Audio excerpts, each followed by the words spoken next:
کیسے سکتا ہے سسٹم کیسے؟ میں ایک سوال جیسے اسی کی اس کے جز میں کر رہا ہوں صاحب. ایک دور تھا جیسے کہ فرمایا گیا بیٹیوں کو زندہ درکور کر دیا جاتا تھا، پھر اسی دور کے تسلسل میں اس حد تک حیوانیت دیکھی گئی جناب امیر حمزہ کا کلیجہ چبایا گیا.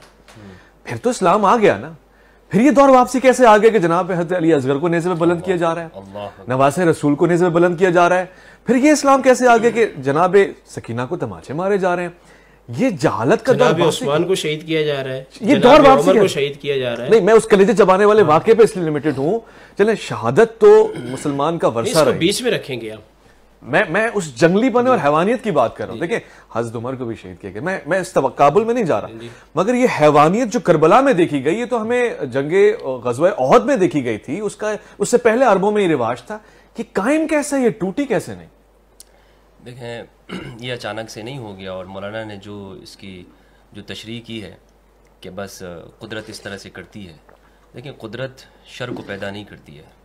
ہمارے ہاں ایک چیز پڑھی جاتی ہے، مفتی صاحب نے بہت بڑی بات کہی تھی، اہل سنت کے نزدیک خیر اور شر کا خالق اللہ ہے، قاسم بندہ ہے. دیکھیں مجھے بولنے دیجئے، اور یہ بالکل من گڑت ہے. اللہ صرف خیر پیدا کرتا ہے، شر پیدا نہیں کرتا.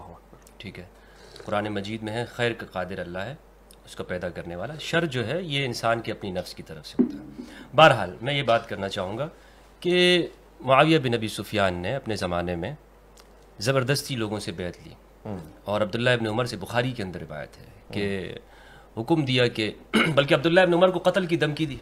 اچھا، اگر تمہارے سے اور تمہارے باپ سے زیادہ حقدار ہم لوگ ہیں اس کو چلانے میں. اور حضرت عمر رضی اللہ تعالیٰ عنہ صحابہ کو اس بات سے ڈرایا کرتے تھے کہ تم مستحکم رہنا، ورنہ شام کے اندر معاویہ بن ابی سفیان ہے، فتح الباری کے اندر لکھا ہے.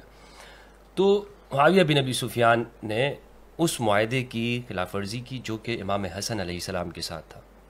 امام حسن علیہ السلام کے ساتھ جو صلح حسن ہوئی، جس کا ہمارے ہاں بہت یہ لوگ نام لیتے ہیں، صلح حسن بخاری میں ہے کہ دو عظیم گروہ میں اس کی خلاف ورزی ہوئی. اس کی خلاف ورزی ہوئی. اسد الغابہ کے اندر شرائط لکھی ہوئی ہیں، الاستیاب کے اندر ہیں، ہمارے اہل سنت مصادر کے اندر یہ شرائط لکھی ہوئی کہ کن شرائط کے اوپر امام حسن علیہ السلام نے معاویہ بن ابی سفیان کے ساتھ وہ شرائط کے اوپر وہ صلح کی تھی. تو یہ جو کربلا کا واقعہ ہے یہ کچھ ایسے نہیں اچانک سے ہو جاتا ہے.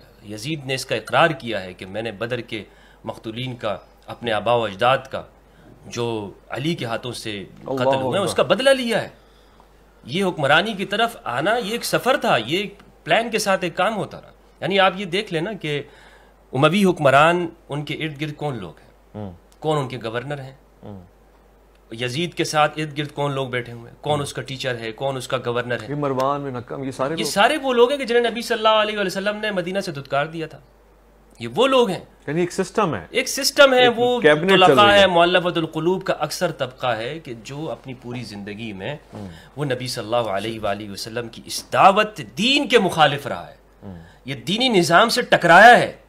یہ اگر مسلمان نہ ہوتا تو سر قلم ہوتا ہے ان لوگوں کا، اس میں کوئی شک و شبہ نہیں ہے کہ ان کا سر قلم ہونا تھا، لیکن انہوں نے اپنے سر کو جھکا لیا. تو پھر نبی صلی اللہ علیہ وآلہ وسلم نے انہیں حصہ بھی دیا. تو ٹھیک ہے آپ لوگ اسلام میں آ گئے ہو، کیونکہ نبی تو روک نہیں سکتے نا، کسی کو منع نہیں کر سکتے. وہ تو رحمت للعالمین ہے، وہ تو جو بھی آیا ان کے پاس انہوں نے کہا کہ ٹھیک ہے، اس کو سینے سے لگا کے معاف کر دیا، کوئی بات نہیں.